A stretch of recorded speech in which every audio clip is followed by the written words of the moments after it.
From the beginning of the discussions around a new MoCA Tucson, a set of juxtapositions became apparent.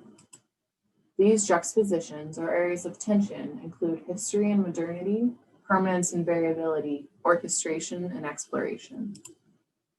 The wall has a rich tradition in Arizona, and specifically Tucson. The new MoCA Tucson will engage the wall, the question of the wall, and all of its inherent tensions and juxtapositions as a means of pushing boundaries and abandoning the notion of neutral planes. The wall serves as a point of departure. After pushing through the large revolving door into the lobby, your eyes and body adjust to the new cool and dark environment. You're greeted by a receptionist who hands you a brochure with details on the current exhibits and invites you to wander around at your leisure. Perforations in the roof beyond allow bold beams of sunlight to pour down earthen walls and beckon you to proceed. You wander from one gallery to the next, examining collections and peering around corners. At the far side of the gallery, you see a brightly lit corridor. Through a window, you see some sort of children's program happening. To the other side, just across a small courtyard, you see studios with artists working. You pause for a few moments to watch as they work. You step out into harsh sunlight once again as you enter the courtyard to explore the garden. A small sculpture collection is nestled amongst landscaping. Tracking towards the great hall, you peer into the adjacent window and see a small cafe. In the middle of the room, an oversized planter is basked in direct sunlight from an overhead opening. You push through the doorway and a large gallery unfolds before you. Despite a continuous material palette, this room feels quite different compared to the intimate galleries to the south. You think back to walking past this room on your way to the museum's entrance, yet had no idea such a vast space was contained within. North of the hall, a few staff members are installing a new mural in a court accessible to the public. Leaving, you are drawn up the stairs by light seeping through the glass. You notice a lecture room looking over the hall. You walk back through the courtyard to the lobby where you chat briefly with the receptionist.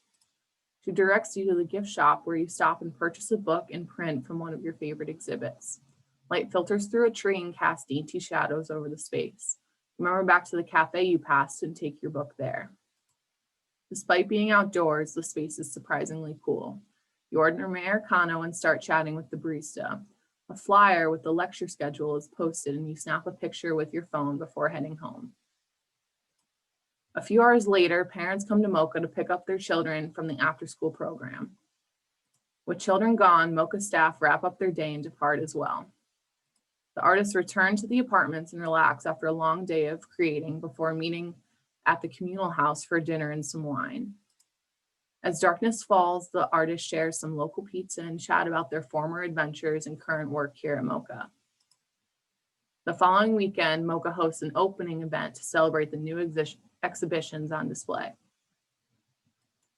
The new MoCA exists as a village behind a wall. This wall, which folds in and around the site to frame the programmatic needs of MoCA, also folds into the site to allow for non-ticketed public amenity. The notion of a wall as a barrier or obstruction crumbles as pockets of public program are interwoven. The wall also serves as the primary receptor of environmental conditions.